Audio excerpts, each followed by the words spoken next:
Well, good morning. Welcome, friends. Can you let me know in the chat, please, if you can hear me? That's a strange question, but some really strange things happening this morning just as I launched the stream. I got a warning notice. I had to reset it really quickly. I'm delighted I still have a stream right now, but it looked for a moment like it was going to quit everywhere. I think I'm still live on Rockfin and YouTube, but if you would let me know that that is happening, that would be super great. So I appreciate that. Oh dear, can't tell if Rockfin is actually happening. Let me know if. Okay, so YouTube is happening. All right. Well, we got that. We'll stick with that. My apologies to anybody who might be somewhere else and we're having problems, but well, we'll go with this. Again, welcome, friends. It's great to see you here this morning. It's always a pleasure to see each of you each week as we get together. David Reif, always a pleasure. So David was, I think, the winner of my first unofficial Crushing of the Week award a couple of weeks ago. Man, such progress in such a short period of time. I love to see the growth of people. I love to see Dad work with people and how those relationships develop, and I get to watch it. And it's honestly, so many people do, I would say, so much more quickly grasp things than did I. Ceiling Fan Man, for example, is one that, man, I love to watch that guy grow. Leaps and bounds, and just overnight, and his enthusiasm for it is remarkable. And I'm so appreciative of him and the work that he's doing, and for each of you. Not only your support, financially, for those of you who do that. Again, I generally don't ask, but those of you who do, it's so appreciated. Not just for the money. That's not the point, but it's the relationships that we're building. I'd love to get reports. I want to share some of those with you today as well. People who are experiencing miracles in their life, and man, isn't that great? Isn't that just a wonderful side effect of this remarkable relationship that we're able to have with the Creator of all things? I mean, dude, what kind of deal is that?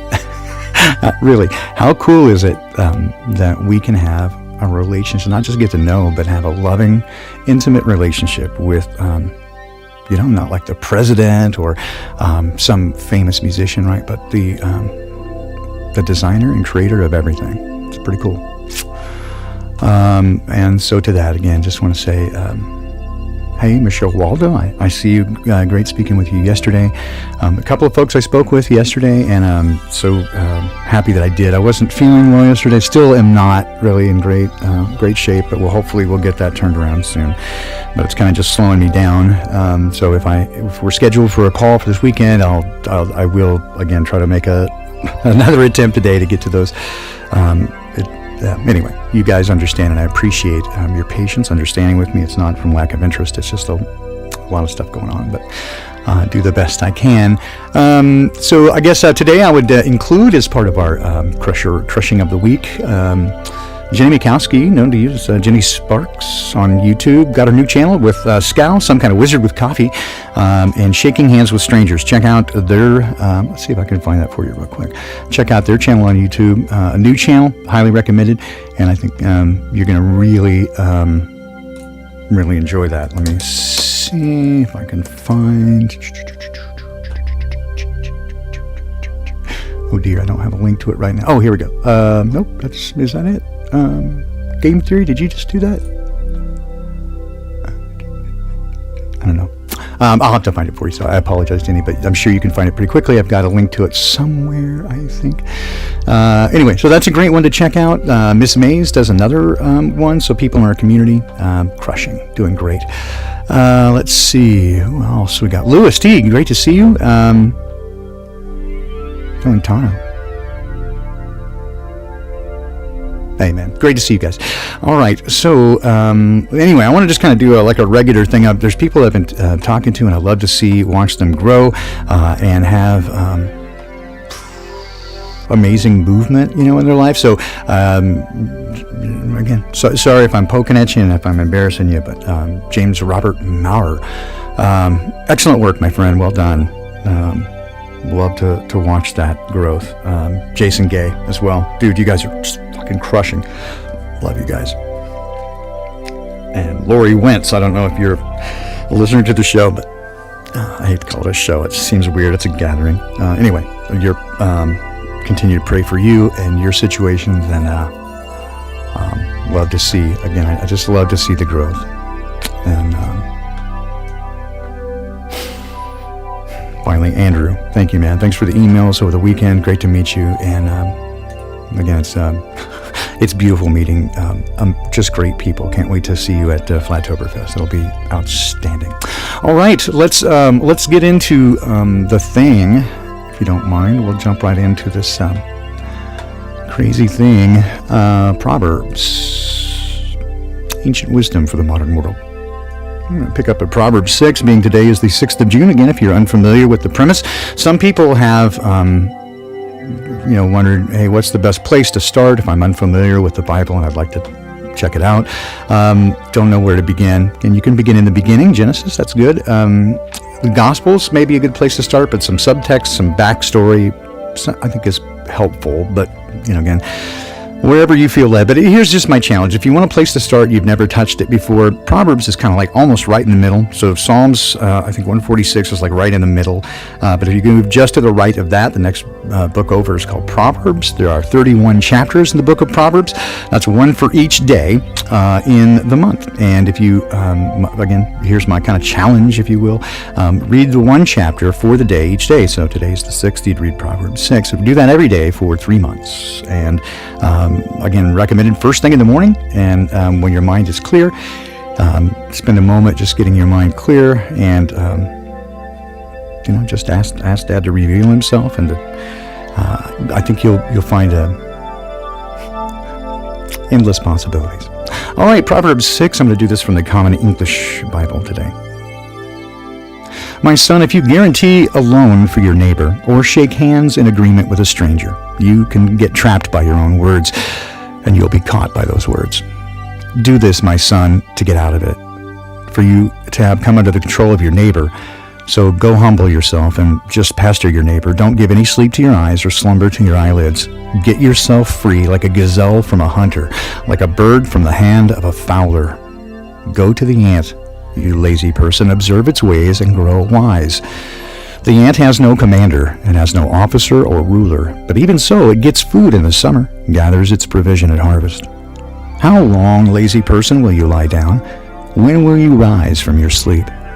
A little sleep, a little slumber, a little folding of the arms to lie down, and poverty will come upon you like a prowler, destitution like a warrior.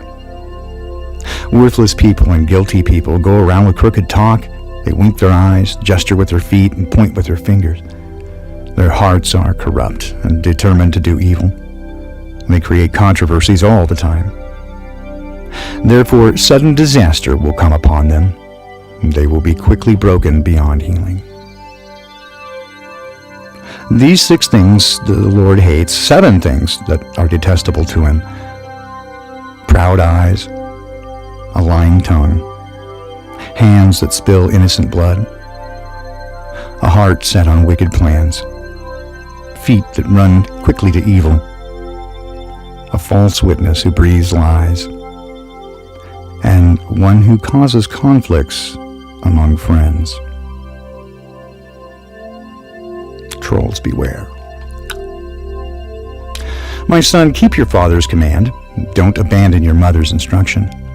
Bind them on your heart for all time. Fasten them around your neck. When you walk around, they'll lead you. When you lie down, they'll protect you. When you're awake, they will occupy your attention.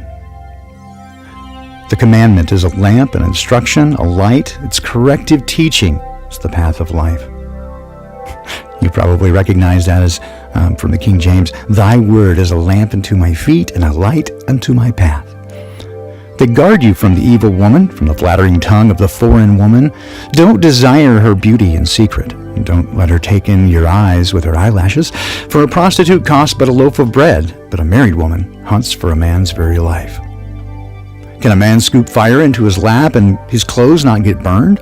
If a man walks on hot coals, don't his feet get burned? So is the man who approaches his neighbor's wife. Anyone who touches her will be punished. People don't despise a thief if he steals to fill his starving stomach, but if he's caught, he must pay sevenfold. He must give all the riches of his house. But he who commits adultery is just senseless. Doing so, he destroys himself. He's wounded and disgraced. His shame will never be wiped away. Jealousy makes a man rage, and he'll show no mercy on the day of his revenge. He won't accept any compensation, even the largest bribe. Proverbs 6. I think you can agree, remarkable insight into just the nature of things and good instruction. I often hear people who have sort of an axe to grind with anything, spiritual that even hints at giving validity to the story told in the scriptures. And again, I understand. I had some interactions on a comment with a person who's clearly, they kind of got triggered by saying dad, and then like, well, hey, where's mom? Well, you know that I have spoken before about mom in context of the comforter, right? That's just how I view it. It's not explicitly stated so in Scripture that Holy Spirit would be mom, but it does definitely describe the Father in a fatherly aspect. And then the Comforter is who we're given, and he said, Jesus did, he said, anything can be forgiven you except the unforgivable sin, the unpardonable sin, is blasphemy against the Holy Spirit. So don't talk shit about my mom. And I get that. And also, it just, again, my understanding of my experience and relationship with the Creator's family is that it is very kind of a masculine and a feminine that are connected, like the yin-yang, right, that we see. It's a sense of balance, and there is these aspects to it, of masculine and feminine. But again, so people, when they sometimes when they encounter church and religion, they have a negative experience, and I certainly understand it. I have never had so much healing or wounding as within the walls of a church, and I say that sincerely. Now, with many. Hey, Kevlar, good to see you. I'm going to add you to the list of super crushers this week as well, man. You're knocking it out of the park. Even in the midst of that chaos, you're keeping it together and expressing it well. So good job, my friend. Keeping in touch with Dad is the key, man. It'll get you through all this stuff. Many people have had a negative experience with church and religion, and again, I think rightly so. My perception of religion at this time, right, is that it's whether intentional or not, and certainly from my perspective, those who planned it this way, it is intentional, but for the vast majority of those who are involved in it and carrying it out, unintentional. They're just useful idiots like everybody else. Well-intentioned but misguided people who get caught into the nature of a governmental type of system where it is, again, governed to control, meant the mind. It is a way to control the behaviors, thoughts, and actions of people by getting in between, becoming an intermediary between that person and the Creator with that promise that they'll help guide them. You see, but the problem I have with that is that very explicitly what Jesus said, right, is that the Spirit of truth, the Spirit will guide you into all truth. Right? You don't have to rely on man to do that. That you can have direct contact with the Creator, right? And then you can communicate, and He will lead you into all truth. I mean, it's absolutely wonderful to have like-minded people and brethren. Karen, hey, it's great to see you. Are you getting into those the Bigfoot bucks? I talked to my wife about that. I think I'm going to goofily maybe do Bigfoot bucks, cryptid currency. Right? Oh, mic is hot? Okay. Well, thank you. I appreciate that. I'll pull it back a bit. I super appreciate that. You guys are the best, because I don't hear what happens once it encodes to YouTube. A little compression, all that stuff that happens. So you guys are the best. Stephanie Martin, hey, welcome.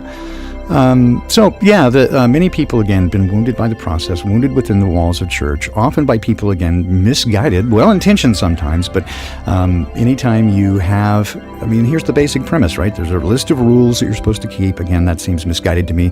My understanding of it, like even, 10 Commandments is, here's a description of what you will be like when this is the way you'll act. Here's, this sort of thing, clean your room, brush your teeth, right? Do that stuff. And so people go, oh, if I clean my room and brush my teeth and, come in on time, then I'm good. And then, but they're still like a little asshole. Right? And then they go, well, I did all these things. I brushed my teeth and I did all these things on time and look how good I am in it. And that's not the point, right? And again, Scripture is very clear about this. That there was a reason for these rules. It simply showed you your need. It said, hey, this is the mark, and see how far you are away from the mark. See how willing you are, how easy it is for you to do things that aren't cool. Right? Dad is the very definition of love, and we're made in His image.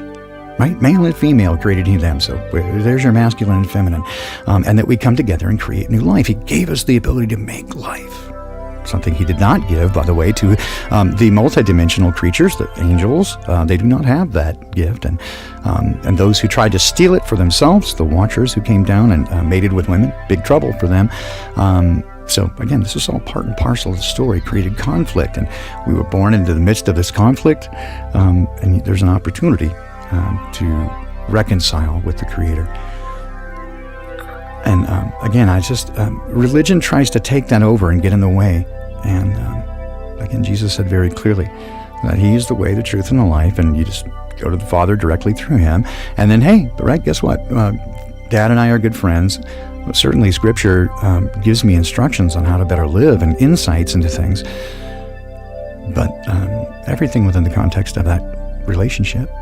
Those who focus too much on the words and ignore, they look at the letter of the law and ignore the spirit of the law. And that gets into, again, if it's a set of rules that no one can keep, the only way to see how well you're doing is compared to other people. And then it leads to pride. Oh, look how much better I'm doing than you. Well, that in itself, pride is the very antithesis of love. Right? The first of all sins was pride. That was Lucifer being, no, I will not give oblation or any respect to this creature that you've made in your image because I'm better than him. That's what, the nature of the fall. The initial rebellion of Lucifer. I will not give homage to your creation in your image as the master of this world because I'm better than him. And then once he realized that the end of that is jealousy, right? And well done, Rob. And then so the end of that, right, is that if the ultimate conclusion, because he would not come back, Dad knows this, and the ultimate end of that is death. If you depart from perfection, you're now in a state of imperfection, and imperfection leads to entropy, ultimately leading to death. And so now in that state of permanent separation, then the ultimate end for him is death. His argument then in return, hey, if we are given free will and we choose not to serve you and the ultimate end is death, is that then really free will? Is that not enslavement? Right? So you have to have our worship. Well, no, worship is an appropriate response in gratitude. Right? It's departing from that perfection that leads you into imperfection, and that leads to death. So it's not punishment, it's the result. The wages of sin is death. That's what you earn by rejecting perfection. And that's all that's being offered is love and an opportunity to be in the original state before everything got screwed up. Annette, thank you so much. That's so kind. You guys have been terrific in sharing your concerns and your love and affection for me and Mrs. Baldini during this time when we've both been experiencing a variety of unknown, weird health conditions that are, kind of fucking with us, frankly. I have, doctor's appointments set for this week. I finally got some great insurance. Again, it was a miracle. I got the best insurance I've ever seen at a price that's ridiculous. Like, you want to know how ridiculous? Again, $1.24 a month. It's ridiculous.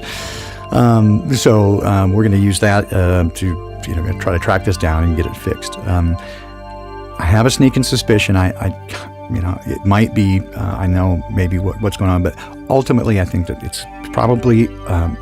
I don't know. I was going to say an easy fix, at least a direct path. If not, I wouldn't say easy, as in without challenges, but at least uncomplicated, right? So, but thank you so much. There have been so many kind people who've offered advice and kind words and even gifts of things. Again, such really kind stuff of Grounded Extract sent me some just amazing stuff. And again, shout out to them for their quality product. Also, fulvic minerals. I mean, just like RSO. Again, thank you so much to the people who have been just amazing in their positive intentions and sharing of themselves. And this is what I love about this community. Not, that I'm personally benefiting from it, but that we care for one another, that we take care of each other. And this is, again, what Jay Bro said very specifically was the mark of this community, was that you will know they'll know you're my followers by the way you love one another. And we care for one another. And this is the most beautiful family of people I have ever met. And I spent a good portion of the day yesterday, not only very ill, but literally weeping at some of the communications I was having with people. It was just so beautiful to see miracles worked in people's lives and to see changing and turning points, and largely through this community, that this community is rallying around and supporting one another in what would and should be perhaps some of the most difficult times in history. And yet, instead of being oppressed, we're excited. We're joyous. We're 2 feet off the ground with delirious joy that this is coming to a conclusion. And here we are. Me too, David, right? Here we are. This is so beautiful. And I've been getting such beautiful reports from people who are making connection in the community and finding that they are not alone, right? You are not alone. We may be far flung, but the synchronicities are crazy of the connections between people. And I'd like to just continue this as much as possible. And this is why, again, I encourage and I'm committed at this point to communal living situation and people to try to tribe up and find ways to get together and to live in accordance with essentially the description of the way the very first, quote, Christians in Acts chapter 2 lived with one another in perfect harmony. They sold their possessions and got all together and shared everything in common. Now, again, I'm not trying to start a cult and say, hey, sell all your stuff and give the money to me. I don't need or want your stuff. Right? Certainly we all need a way to live, but I want to get together in a communal living situation where we're all working together for the good of the community, making our own food, making our own products, making our own income, and making our own way together, and supporting others around us, both in like-minded communities across the plain and even people around us, right? Those normies within our immediate sphere of influence. And so that's what my heart is set on. And I invite anyone who is interested in such a thing to just, again, reach out. Always, my contact information is in the show notes. Reach out to me via email is usually the best way. And while, again, I'm a bit overwhelmed right now in trying to close the Seattle chapter and move on to the next portions of doing this, as well as, again, the health stuff that I'm dealing with right now. I'm a little bit delayed from normal, but I promise I will respond. And I want to get to know people. We want to build that community even before we're physically together, right? And take every opportunity that we can to get to know and love one another better. And so far, what I see in this community is so encouraging and so heartwarming. You guys are just the freaking best. So every time I look back, in fact, admission, every time I read back through the chat logs, and the way that you guys are rallying around and supporting one another when everybody has, everybody from time to time has a bad day. And sometimes people will share that in chat and say, man, I'm struggling right now. And everybody swarms to them and comes around them. Freaking awesome. This is exactly the thing I want to see. And just, again, props and kudos to each one of you. It is not, it's not me. It's not any of us content creators that are making this happen. It's you. It is you. You are the very lifeblood of this community. And I'm so delighted and honored to be a part of it and to be surrounded by such amazing people. So kudos to you, my lovely friends. And it's such a delight also to hear from people who have listened for quite a while. and have been a part of the community, but very quiet, right? They sit in the corner. They don't type, they don't talk in chat, they don't comment, they don't send me emails until either I was, again, just blown away by how many of them I met at Solar Return, and then just in the last few days, a few people who have reached out for the first time. And it's just, oh God, I just love you guys, right? The stories you tell and the synchronicities that we have together, the correlations between our lives is like, I don't know, it's weird. It feels like supernatural. Like how can so many people have such a very similar things going on at exactly the same time? And I just think, if I had to put a pin in it, it is this vibration frequency thing that we talk about. Right, that everything vibrates with frequency, that the luminiferous ether, easy for me to say, the luminiferous ether then coalesces by virtue of this, the power of the intention into material matter, what we think of as materiality. And as such, when those things come into that, then what we do, right? So we call these things into being, or it becomes material. And when you are at a certain frequency, you resonate with that frequency. If I had 2 tuning forks of the same frequency, and I have to try this and see if I've got something close enough to make it work, and I think I do have, it's not prepared, but you can take 2 tuning forks that are tuned to the same and strike one and put it next to the other that you didn't strike, and of course it will vibrate in sympathetic frequencies with that. And however, again, if you are out of alignment, or if you are at a different frequency, it becomes deconstructive interference patterns, and this creates a cacophony, right? And I think it's pretty plain to us who are been in this community for a while. This is apparent, what we would call the aura, right, or the electromagnetic field that surrounds you, because we're all a torus, a toroidal field. I know, too much woo for some people, but I'm just speaking plainly here. We have this energetic field that surrounds us that's primarily actually centered in the heart, not the brain, but the heart. An electromagnetic field that's actually quite powerful and reaches about 3 feet in every direction around you in a torus shape. 3 feet in every direction. So for 2 people, that's a diameter, 6 feet? That's how far they want you to stay apart. Thank you, Rob. Not enough. But when you get into close proximity with one another, those energetic fields will interact with one another, either positively or negatively. This can actually be photographed in a process called Carillion photography, which looks at the electromagnetic lines, flux lines that surround it. And you can, like a bagel. And bagel, oi! But yeah, you can see it. And when you interact with one another in, can I add a third? Yes, you can. There can be multiple frequencies, actually, love and light, that interact with one another. That's absolutely correct. And what will happen is if they are on complementary frequencies, right, then they will interact with each other in a constructive or, again, deconstructive way.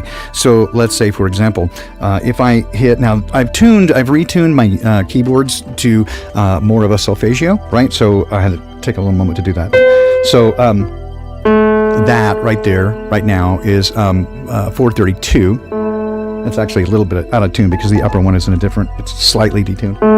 But that's 432 rather than 440, right? But if it were 440, the one above it, just for ease of math, is 880. It's octave above is exactly twice the frequency. And so, but in between the intervals then create the ratios. They're made by ratios. So that interval is a perfect fifth, and that's a ratio of 4 to 3. And so that's a perfect fifth. Those ratios to one another, it's a mathematical interaction, and they vibrate with one another. And so when they are in, mathematical harmony, in a harmonic series, then whether it's a ratio of 1 to 3 or 4 to 1, when those numbers line up, then it begins to add. If they're in exactly counteracting, then what happens is it's destructive. It takes the energy away.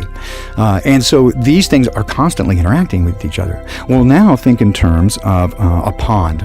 Right? We'll just look at a 2-dimensional thing right now. Think of a pond, and everybody's plunking little pebbles into the pond, and each one is creating these ripples to go out. Well, each person, that's their energy right now. They're creating these little ripples to go out, and those are going to interact with each other. especially if you're close to people, right? And especially, so some people have a big rock and it's going to create, big waves. Some people have little rocks, it'll create little waves. And depending on the angle you throw it in and, how big it is, how much energy you use and where and how it lands and what else is going on, it's going to create a certain ripple pattern. Some of them will join together and make bigger waves, and other ones will counter each other out. Right? It's basic wave theory. And so as waves travel, they have this interactive thing. And so those interactions, so think of this in the luminous ether, but not in just 2, but 3 dimensions. I would actually say 4 because the kind of the time thing is there. But so then when you interact, certain people you're going to vibe with, some people you aren't. There's going to be big interactions out there. And if you were to back up and look at it, it's going to create an overall pattern. And friends, this is how I think divination works to a degree, using tarot or tea leaves or anything like that, is the ability, because when you, let's say the wind is blowing, you throw grass up, right? Just like a golfer would take some grass, throw it up, see which way the wind's blowing. I think that's a fairly simple but good analogy for these sorts of divination, that it's, if you are adept and skilled in it, again, it's not, hey, Ruthie, thank you very much.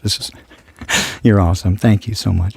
But this is, I think, the basis of how this stuff works, right, is that it's not clear. It's very certainly like looking through organza or, let's say, glass bricks, right? You can see light and dark and maybe some movement, but it's shadowy. It's not very clear. Sometimes the veil thins and you get a little bit of insight into what's going on. And so people who are skilled and adept can read it. And so you have to have a sense of discernment also, and how much weight you can put on these things. And also very often we can, those of us who do this, right, we can look at things and get, I think, accurate information, but it's not right. You know what I mean? So I think in the terms of the Mothman thing is that the information was correct. It's just a misinterpretation. And this is also, I think, probably one of my biggest, challenges in my interactions with Dad, is that he's always right. But often I misinterpret what I hear. You don't know it until afterwards. Like, oh, I missed that, right? He'll say, hey, go over there. I'm like, ooh, a mountain, climb the mountain. So I get all geared up and get ready and go up there, and halfway up the mountain, I'm like, fuck, I can't do this, man. I'm going to die. I cannot do this. And he's like, well, son, what's wrong with you? And I'm like, well, I'm up here dying on the mountain. It's like, did I ever say climb the mountain? I'm like, well, you said go over there. He's like, yeah, I said go over there. I never said climb the mountain. I was trying to lead you around quicksand. I just said go over there. I'm actually kind of choking up a moment thinking of how often that has been true in my life, that I have tried to follow directions but sort of misinterpreted what I heard. And so as I get older, this sense of patience and what I used to call, what for some people I think it is an analysis paralysis, but as you get older, for me, I'm much more patient, I'm much more observant, and I make hopefully better decisions. When I look around, and always my decisions now are meant to be in accordance with what I think the Creator would approve of. And if I can do that, I'm good. And this is why I now no longer, for example, have fear of men. I don't really care what people think. If I'm good with Dad, and if I feel like I'm pleasing to Him and not an embarrassment, then we're going to be okay. And that's my walk. And that's I think for everyone that I've seen, if you can establish that communication and that relationship and learn to follow the direction of the Creator, again, my experience is all they really want to do is remove the parts of you that they didn't make. The unhealthy coping mechanisms that we got from being in a screwed up world that we developed to try to protect ourselves and to try to gain some advantage and get the things that we thought we needed, love primarily in this world, attention, all those things that we need emotionally. And fear drives us. We're afraid we won't get them, so we strive to get them, and we can't, right? Because, but we have this need that can't be filled. In fact, let's see if I can find this real quick. But that's we strive for these things, and we want so badly to have them. And let's see if I can find this, and maybe. Here we go. This is James chapter 4. What's the source of conflict among you? What's the source of your disputes? Don't they come from your cravings that are at war in your own lives? You long for something that you don't have, so you'll commit murder to get it, right? You're jealous for something you can't get, so you struggle and you fight. You don't have because you don't ask. But you ask and you don't have because you ask with evil intentions, because you want to just waste it on your own cravings, right? Unfaithful people. Don't you know that friendship with the world means hostility toward God? So whoever wants to be the world's friend becomes God's enemy. And this is very, I think, poignant, very salient in terms of if you try to get the things of the world and be comfortable in the world, you are, again, walking away from Dad because the world hates Dad. The world wants to draw you away from him. And when you become closer to Dad, the things of the world are meaningless. And you see how trite and unimportant they are. Right? And that's why Jesus said, be in the world, or actually, I think it was Paul that said, be in the world, but not of it. And that's great advice, right? I think it's well said. You can be here and in it, but it's not your thing, right? It's not my bag, baby. Yeah. Yeah. Anyway, so I think I want to just, wrap back here. And this is my word of encouragement, I think, for those of you who have been wounded in the past by religion in particular, Christian churches, that keep in mind that those are the actions of people. That's not the Creator. Here's the thing. I mean, if you can accept this idea, this premise, that everyone is wrong. To me, I think that's an accurate thing. Everybody's wrong. None of us really know for sure 100% all the stuff, right? We just don't know. Probably some are closer to being in the right direction than others, but nobody knows at all. Nobody knows everything. And if you just take the initial thing that everyone is wrong, right? But you can get information everywhere. Eat the meat, throw away the bones. You're never going to get it in one place. Nobody has all the stuff. Nobody, right? To me, even in the Bible, you're not going to find all the information. It's limited. It's got this. And has it been grabbled or changed? Very probably. In some ways, there's still power in it, still direct word from Dad, right? And his power is on it. That's my take. But, they go, infallible, whatever. I think that Dad is infallible, and his word is. But the written word of man, men. Anytime you introduce people into things, it's going to get screwed up.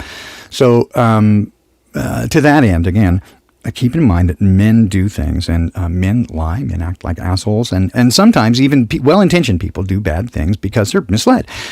And then bad people do bad things because they're just, they're bad. But those are people that hurt you, right? Dad didn't hurt you. And I understand disappointment with God, especially if you pray really hard for a loved one who's dying and they die. Or that you're in a difficult spot and he didn't fix it for you. And yeah, I know that can be super, super disappointing, and you can be angry, right? But much again of this pain is because we don't get what we want. Right? There's this gap between what we want and where things are, and that gap is that pain. And so often we raise our fist and shout at God, well, if you love me, why can't I own a midget brothel? You get what I'm saying, right? That I want these things, and as James said, you don't get it because you're asking amiss. These are not things that are in alignment and in accordance with Dad's will. So back to this idea of what is magic and divination, that sort of stuff. So back to this idea of luminiferous ether, and there being power at your command, intention, the word, the spoken word. At the very beginning, right, the Creator spoke into existence all things. And there are some native tales that say he sung it into existence, and I think that it just strikes me, right? It strikes me that he would sing it into existence. Beautiful. But at the tone, that he spoke, and all things aligned, and it does whatever he says. This is my perception of the way that being made in his image, the world was designed to do that for us, it was designed to manifest itself according to our will. And from what I understand, from quantum mechanics, and as much as I can tease out of it from the lies that they tell and the directions that they go, but the data itself, if you look at it that way, it seems to indicate that the universe manifests itself according to our expectations. And so, if magic is real, and certainly the people who run the world believe it is, because they operate in that world and try to convince us it's not real, right? So that we can't fight back. And again, I'm not advocating here, folks, that you go out and then buy a Necronomicon and start practicing magic. That's not my point. What I'm saying is that the supernatural manifestation of will is the way that it's designed. But that manifestation needs to be in accordance with the will of the Creator, which is Dad, which is perfect love. And when your motives are not in alignment with that, in fact, if they're the opposite of that, then you're going to need some help and extra power in order to do that. And the way that you do that is to, one, shed blood for some reason, and I'm not even 100% clear on that. I have some thoughts, but blood is involved, and supernatural bad guys to help, they're willing to help out because it serves their purposes. So it can be done, but the end result is, bad karmic stuff. However, on the other side, if you are, the more you become in frequency alignment with dad, right? And dad and mom are the very definition of love, right? That's the beautiful thing, is that they are what love is. And so the more you spend time with them and the more you become in contact, by beholding, you become changed. So the more time that you spend in the presence of the Creator, the more you begin to vibrate, right, in that same sympathetic frequency with them. And then all the things that are true and beautiful and lovely are in alignment with you and you with them.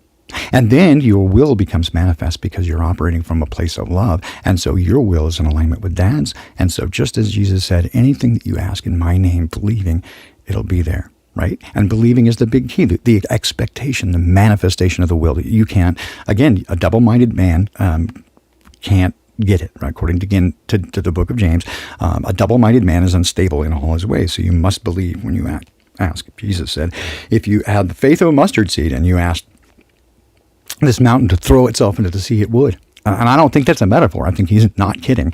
That if you, and the thing of the mustard seed, right, is that it has to it's like physically, it would have to manifest. The same expectation as you turn on a light switch, you expect it to come on. That same expectation causing it to manifest itself into the world in alignment with who Dad is and the way he designed it, that will work. And that's what we have at our command. It's a spiritual battle. And so it is the best way to fight this spiritual battle, if you will, is to become in close contact and sympathetic frequency with the Creator so that we vibrate in harmony. And again, in the world, we're going to be upsetting the order of things because they like it upside down, right? They're working in a disconnected, a cacophony, a dissonant world. That's what they like. And so you come in with order and peace and love. God did not give us a spirit of fear, but of power and love and a sound mind. And so you come in here, it's upsetting things. And so you're at enmity, right? You're at enmity with the world around you. That's going to happen, right? So if your life is super smooth and everything's going perfect with the world around you, again, you're probably in the wrong frequency. But when you're in the proper frequency, you resonate with the positive things around you and with other people positively, right? Those in your tribe. The vibe makes the tribe, baby. And so, and the more we get together and the more that we join together and have like-mindedness, when we're all in one accord, the power of manifestation is off the charts.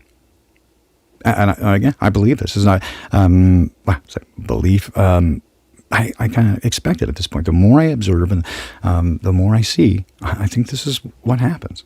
Well, we'll explore it further.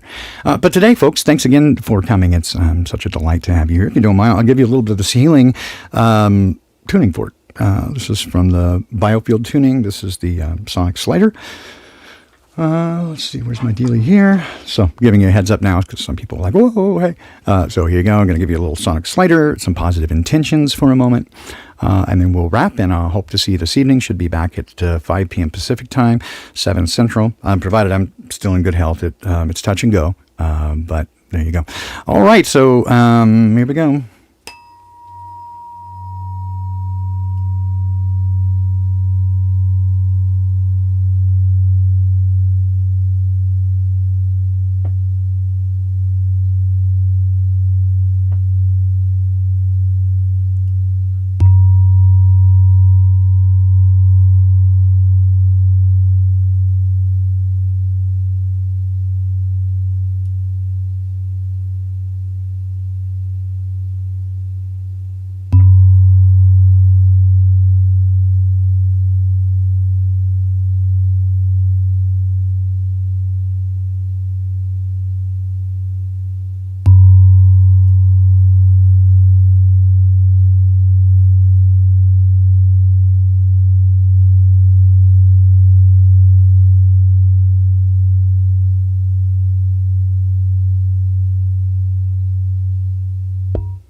All right. Whoa. Kind of made me spacey. I'm not kidding. Like holding it in my hand and vibrating. I'm like, whoa. I started going into a little bit of a trance there. Wowzers. Yeah, I'm not trying to be weird. It actually happened. Okay, with that, let me see. I'll try to find some out music. And there you go. So I usually rap with some of the old tunes. I don't have many of the songs that we recorded back in the day. Original songs from, it was originally Joe Ray and myself and Jim Rogers, who's now no longer with us. But these were done in the late 1980s, early 1990s written. Some of these were recorded then, just a couple of them, and a couple of more were recorded in the early 2000s with another group as I revived a couple of these songs just so they didn't get lost. I was playing one yesterday and somebody expected this song, so we'll do this one instead. This is called Still. And with that again, let me just say first, dude, I love you guys so much. Thank you so much for being here. As our relationships grow, as I get to know each of you better, I'm just so smitten with you guys. Amazing people, and such love and such compassion, and some I know super hurting, and my heart goes out to you too. And I know that, Dad is a friend to the wounded heart. And there's nothing he loves more than the beautifully broken, because they're honest, right? He just wants honesty. Come to him with honesty, right? Not with that chip on your shoulder and prove yourself to me and let's see. But help, right? Help me, Daddy, help me, please. In that state, he can't resist you because you're beautiful to him. Anyway, love you guys so much, and hope to see you again this evening, and I really hope to see you in person real soon. So have a great and blessed day. Thank you so much for being a part of this community. You're invaluable. Have a great day, guys.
Absurd, hold on to that feeling inside.